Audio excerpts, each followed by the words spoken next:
Welcome back to Creatively Homemade, the remote and hybrid professional. I'm excited to introduce Lesson 34 of our series. While technical skills are important, it's your emotional intelligence that truly sets you apart. Today, we're focusing on emotional intelligence for the remote professional, managing yourself and others from afar, exploring the core components of EQ and how to apply them in a virtual context.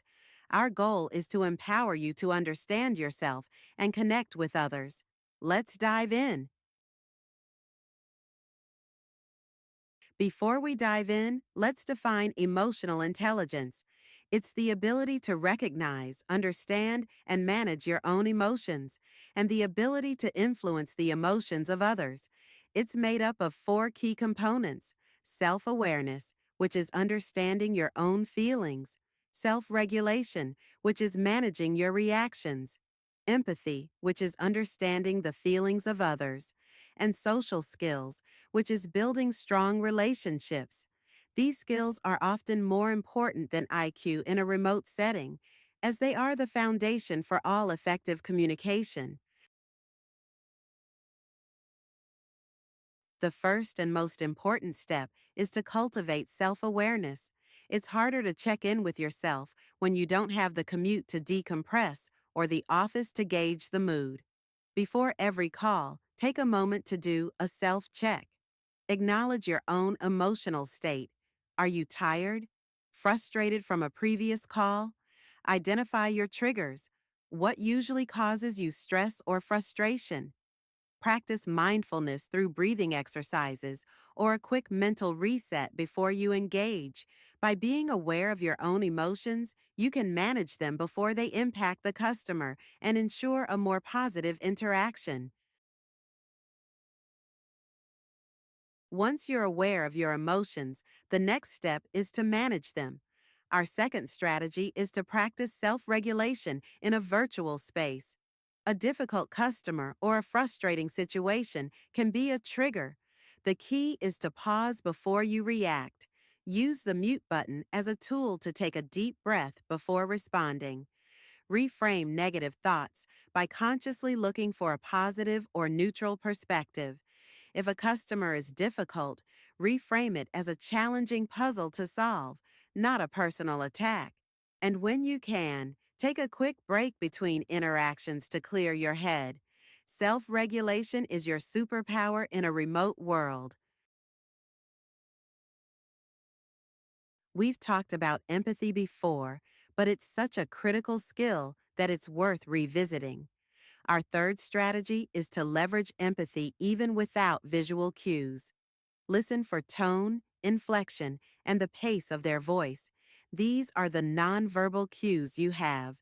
As we learned in Lesson 28, validate their feelings with phrases like, I can hear how frustrating this is. Ask probing, open ended questions to get a deeper understanding of their situation.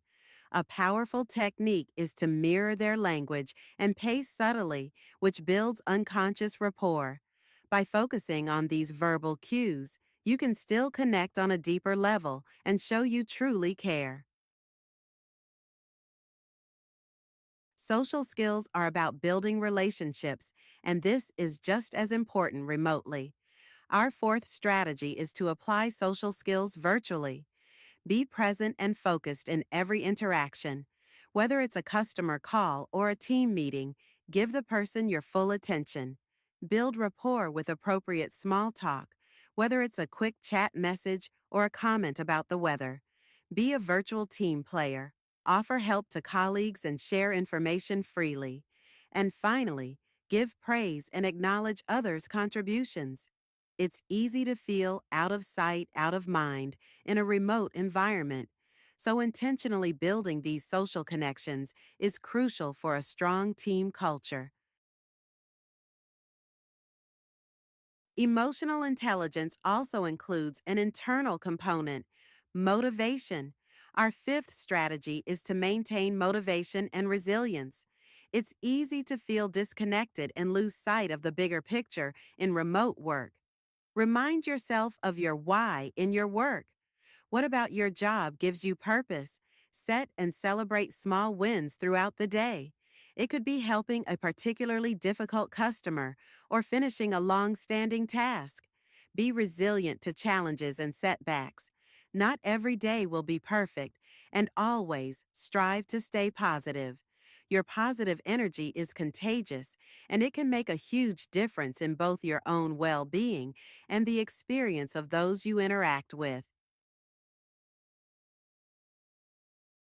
So, what's the ultimate impact of emotional intelligence on your professional life? It can have a profound effect. It helps reduce stress and burnout by teaching you how to manage your own emotions and reactions. It enhances your relationships with both customers and colleagues by making you a more empathetic and effective communicator. This, in turn, improves your problem solving skills, as you're better equipped to get to the root of a person's needs.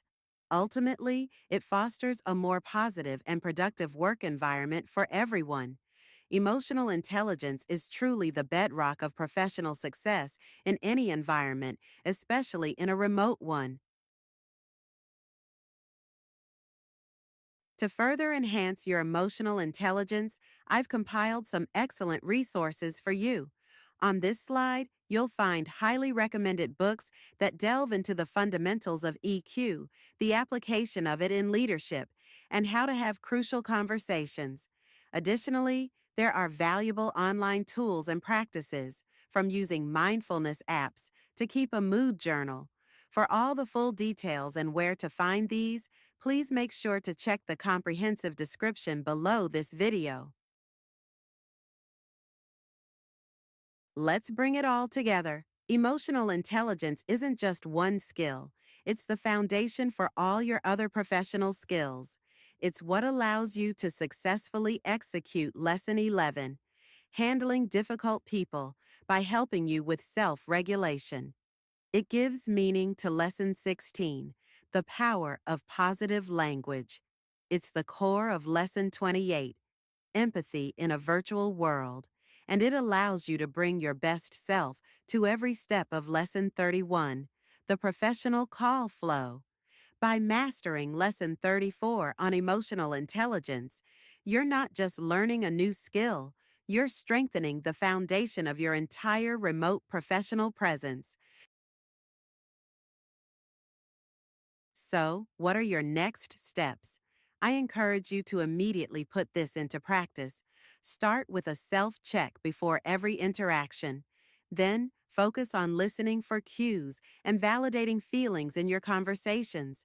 Be intentional about positivity, both for yourself and for those you interact with.